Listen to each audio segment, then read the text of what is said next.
mandan aquí, porque para ser mala hay que estar bien buena.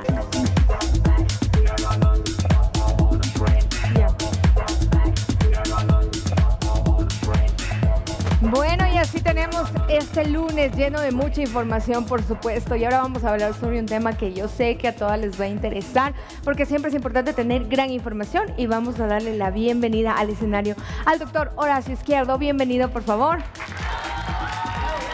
Muchas gracias una vez más. ¿Cómo está, doctor? Bienvenido. Siéntese en su casa. ¿Cómo? Muchas gracias. Bueno, contamos un poquito sobre este tema que vamos a hablar ahora, sobre las cirugías plásticas, que igual se despliegan muchas cosas. Perfecto. Sabes que traigo a colación un tema que es sumamente chévere, y es el tema de la rinoplastia, como parte de embellecimiento facial.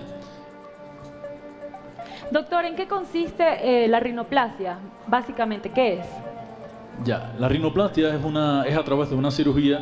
Hacemos un cambio, una modelación de todos los cartílagos, es decir, de la estructura rígida de la nariz. Hacemos un abordaje de la misma y hacemos entonces una transformación definitiva de todo lo que deseamos. Siempre en esa parte del interrogatorio con el paciente nos ponemos de acuerdo, le enseñamos qué podemos llegar, porque es sumamente importante también este punto. En ocasiones los pacientes tienen una expectativa mucho más alta a lo que en realidad podemos llegar, y entonces en ese punto nos ponemos de acuerdo y avanzamos. Y ahí viene el punto en el cual toman la decisión y dicen, bueno, hay diferentes tipos de rinoplastia, ¿por cuál puedo optar yo? Exactamente, excelente pregunta la que me haces. Sabes que sí, es decir, cuando hablamos de rinoplastia, a muy grosso modo podemos hablar de dos técnicas. Podemos hablar de una técnica abierta o una técnica cerrada, y todo está en dependencia a dónde apuntamos.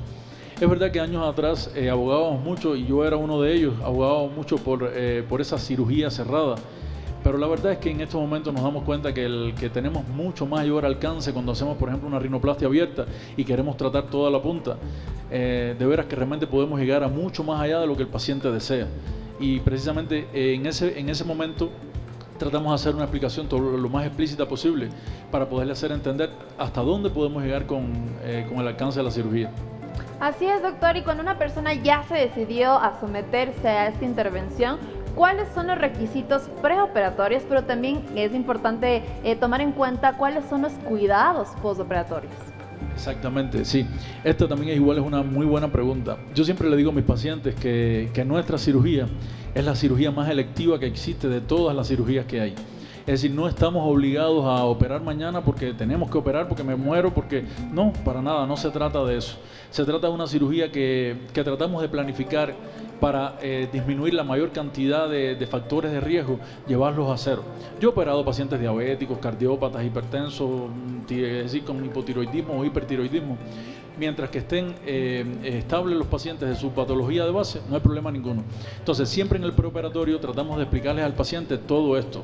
Tratamos de hacerles entender que es importante buscar un día.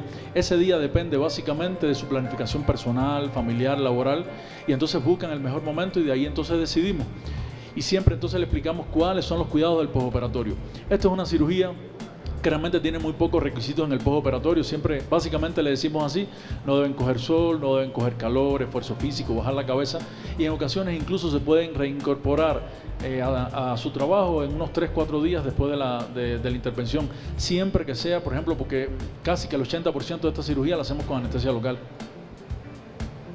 Bueno, ahora, doctor, creo que también es importante, hemos visto a través de las redes sociales, en videos de las cirugías, que hay personas que salen como momias, lo voy a decir literalmente, porque te haces una lipo, te haces el pompis, no sé, te haces una bichetomía y además la nariz. ¿Se puede hacer todas estas cirugías en un solo día? ¿Sabes? No. Y es recomendable además. No. Es decir, siempre, a ver, sí es muy importante, y eso se lo hago saber. Yo soy de los médicos que a mí me gusta dar información para que no tan solo que te quedes conmigo o que te quedes, sino que sencillamente tomes la mejor decisión. Y en este punto tú tienes mucha razón. Es decir, sí podemos asociar algunas cirugías, y yo de hecho, por ejemplo, trato de asociar algunas cirugías porque tiene algo de bueno y es el hecho de que es un mismo postoperatorio. Sabemos que el tema de que tenemos que reincorporarnos al trabajo, que nuestra familia está en función de nosotros en ese momento de una cirugía y en ocasiones es difícil. Entonces, sí es bueno poder asociar algunas cirugías, pero no tampoco así. Con una rinoplastia, ¿qué otra podrían hacerse, por ejemplo? Claro, por ejemplo, en el caso de la rinoplastia, por ejemplo, una de las cirugías que hablábamos en la entrevista anterior, la cirugía de rejuvenecimiento facial. Yo muy frecuentemente hago el lifting facial con la bléfaro superior, inferior y asocio la rinoplastia.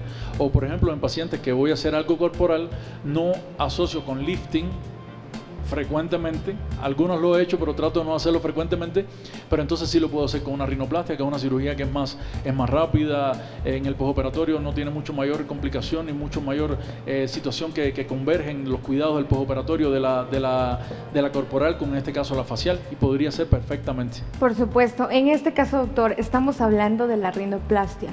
Acabamos de decir que esto es la parte solo local en la que se seda.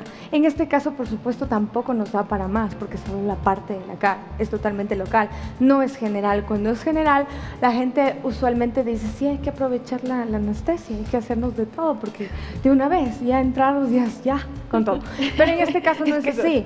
Lo que estamos hablando es solo sobre la cara, y hay algo muy importante. A veces los pacientes, ¿de qué manera nosotros logramos tener ese compromiso y decir que vamos a tener los mejores resultados? Porque a veces, ¿qué pasa? Que llevamos referencias de las cuales no tenemos la lógica con lo que nosotros tenemos, con el tabique que tenemos, es el centro de nuestra cara, la nariz. ¿Qué pasa en ese caso? Sabes que también es súper chévere su pregunta, tu intervención es muy buena. Es súper chistoso. Yo tengo, por ejemplo, trabajo en ocasiones con algunos compañeros, sea un anestesiólogo o una anestesióloga, y por ejemplo puede tener una forma determinada y todo el mundo me dice, no, ¿cómo? O por ejemplo en ocasiones te dice, no, yo quiero por ejemplo como tu nariz, o quiero como esto, quiero... Y entonces realmente es difícil. Yo he tenido pacientes, por ejemplo, en el caso que nos estamos tocando ahorita, que es la rinoplastia, pacientes que, por ejemplo, con narices súper anchas o pieles súper gruesas, o por el contrario, unos cartílagos bien endebles, bien propios de narices, de un tipo específico de narices, realmente es muy difícil. Pero ese es el punto donde la honestidad y la sinceridad van de la mano, y entonces el compromiso y la calidad salen a relucir. No es tan solo el hecho de que te quiero operar porque yo quiero ganar, yo quiero que operarte, pero yo quiero que tú salgas bien porque tú eres mi carta de referencia. Entonces, en ese punto es donde nos tenemos que poner de acuerdo. Yo puedo llegar hasta aquí, y con la sinceridad, sí, tranquilamente puedo llegar hasta aquí, porque ¿sabes qué? Pasa esto otro, y así hacemos. Digo en este caso porque de pronto tenemos un tabique virado y tenemos una nariz muy gruesa en la cual hay que cortar a los lados, sí o no, que a veces la gente dice no, porque no quiero tener este problema y que después del postoperatorio me demore mucho en recuperarme, y la simpleza nos lleva a que todo salga mal. Así es. Pero todo depende de esa entrevista inicial. Depende de ese momento en el cual nos ponemos de acuerdo y explicamos, decimos, ¿sabes qué? Podemos hacer esto, hay que hacer esto, no es si quieres o no, es decir, no tengo manera de cómo, por ejemplo, resolver la parte estética si no voy directo a lo funcional. Por ejemplo, tu tabique viene torcido desde abajo, no hay manera de, por ejemplo, yo poder hacer algo arriba y que abajo no, realmente es así, y todo depende de ese momento inicial, ese momento de diagnóstico inicial, de asesoría, donde explicas, donde llegas a un diagnóstico y les pones al paciente lo que tenemos por delante. Sería así. ¿Y cuáles serían las nuevas tecnologías y técnicas para realizar esta rinoplastia? Porque sabemos que ahora la tecnología ha avanzado un montón. Ya, en el caso de la rinoplastia, antes nosotros pensábamos, y de hecho años antes de mi formación hablábamos que, por ejemplo, que una rinoplastia, para tú mover la estructura rígida, la parte suave, todo de la nariz, de ley tenía que ser con anestesia general. Actualmente sabemos que existen cosas mucho más sencillas, por ejemplo, como puede ser una sedación, o incluso con anestesia local y solamente analgesia. Eso podemos hacer. Eso nos ayuda muchísimo porque el tema de la recuperación, yo he tenido pacientes que a los 3-4 días le digo, ¿sabes qué? Al tercer día vas a estar inflamado, cuarto día punto máximos de inflamación y pasa que no tienen inflamación en ningún momento. Entonces, y todo eso realmente viene dado con la anestesia local. La anestesia local realmente es muy noble en ese sentido. Y lo otro, por ejemplo, cosas novedosas así es, por ejemplo, para las fracturas de los huesos, que ya existen cosas que no son, por ejemplo, el básico osteótomo que antes, que realmente no es que sea la gran diferencia, pero sí en alguna medida en el postoperatorio ayuda.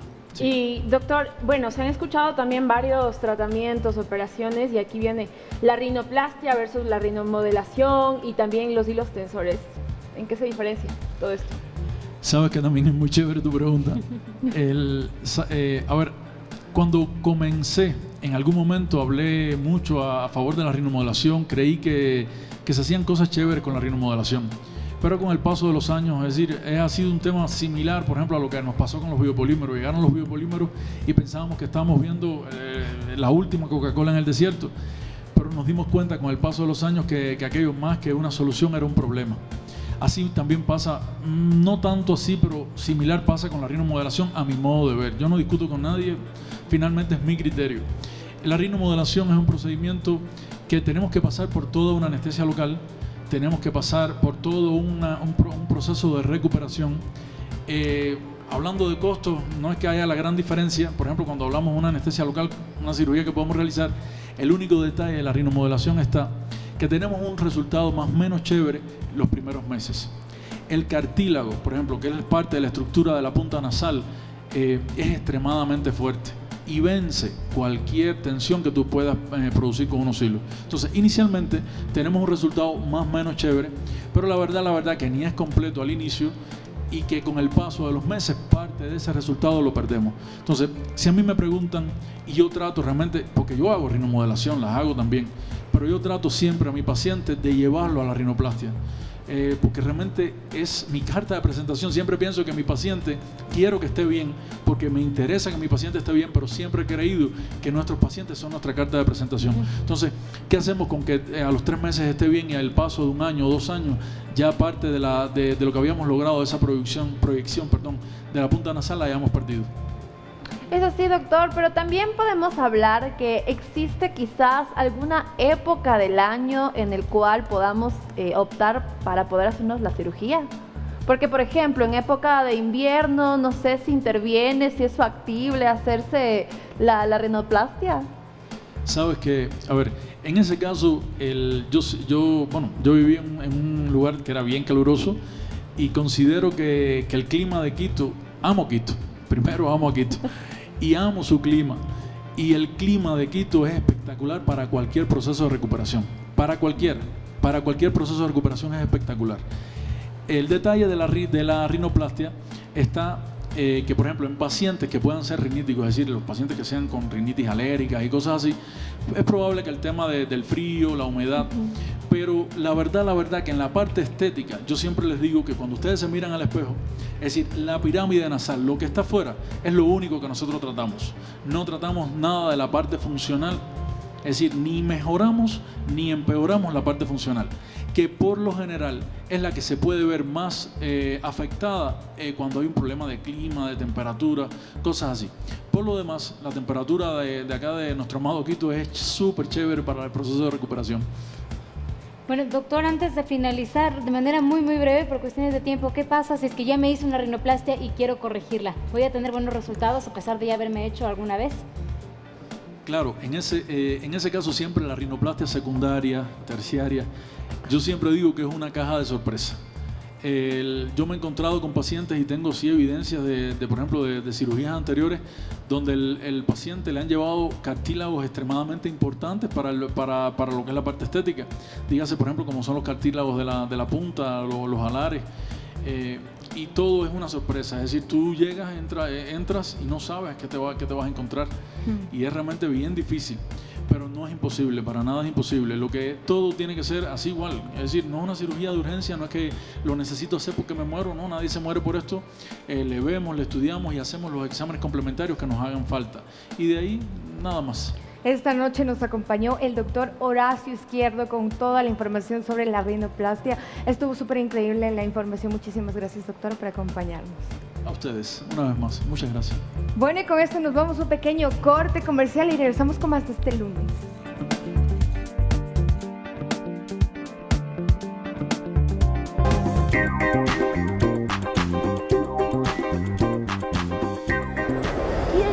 mandan a